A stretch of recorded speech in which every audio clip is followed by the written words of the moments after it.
You know, if there's one thing I like about blogging, it's the way a little theme can just pop up.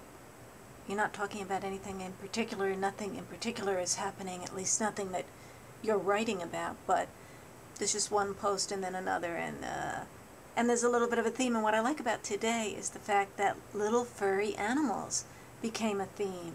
And I know there's a blogging tradition of cats or something, photographs of cats on Fridays.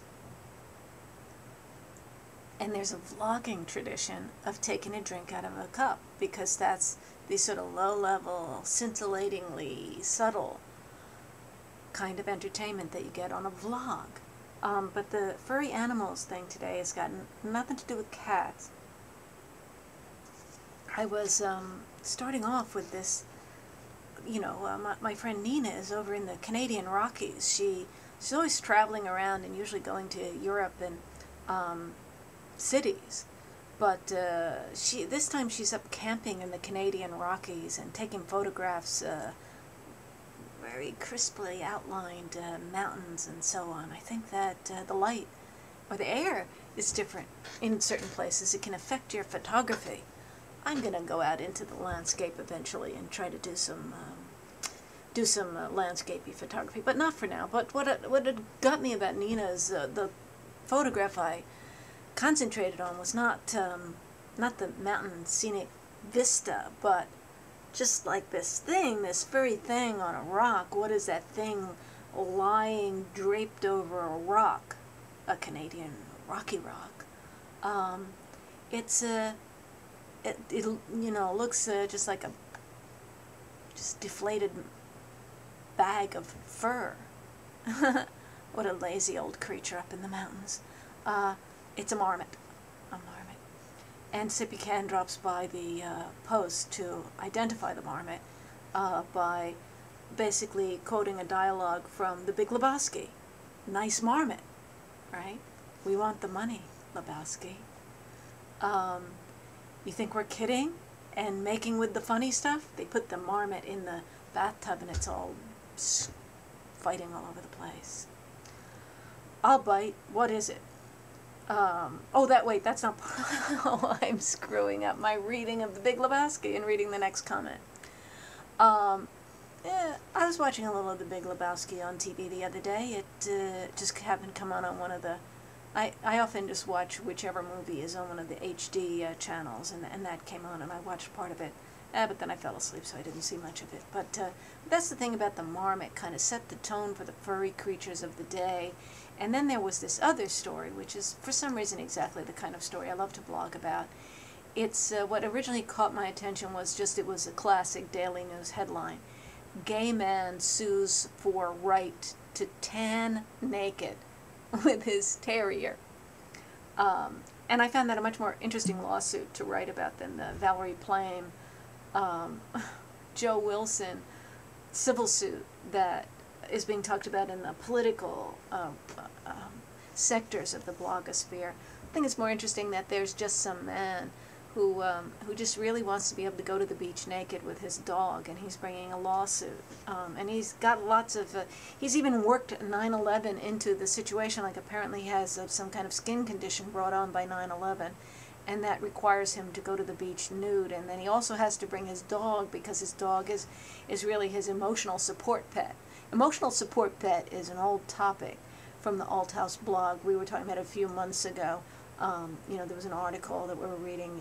People are trying to kind of get into the law that prevents that provides for accommodations for the disabled, and you know, like guide dogs and things like that, by saying they've got to use their emotional, that they are entitled to be able to bring their emotional support pet. In other words, they have a dog that they feel emotionally reliant on, and then they want to go out in public with that dog. So here's a guy who feels so vulnerable he wants special privileges for his dog, but he also wants to go out on the beach naked. I mean, if you feel vulnerable, why would you go out naked? And if you needed a dog to keep from feeling vulnerable, why would you want, especially if you were a man, a terrier near your naked body? As various commenters brought out, you know, in the comments, terrier is trained to go after little furry animals, little furry things.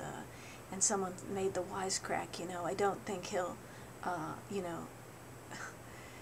that if he goes out naked with his terrier that he'll be so gay, and someone else said, or he'll be so much of a man. Gay in the normal adjective sense. Not gay in the sense that he was a gay man, which didn't have anything to do with the story. Why isn't there something wrong with publishing a headline like that? You don't just throw in someone's sexuality if it has nothing to do with the story, do you? Anyway, the sort of classic Althouse theme that I thought should have been brought up and wasn't by the commenters, and I had to put it in the comments, was, well, at least this is a way for a man to avoid wearing shorts, because, speaking of long-standing themes here, one of my long-standing themes is, don't wear shorts if you're a guy. Just don't wear shorts. It doesn't look right. It's not good. You're wearing children's clothes. Don't wear children's clothes. But really, realistically, I would prefer that to going around naked. We don't have any naked guy problems here in Madison, even though it's quite hot here today. So I turn my head this way. I am looking out the window.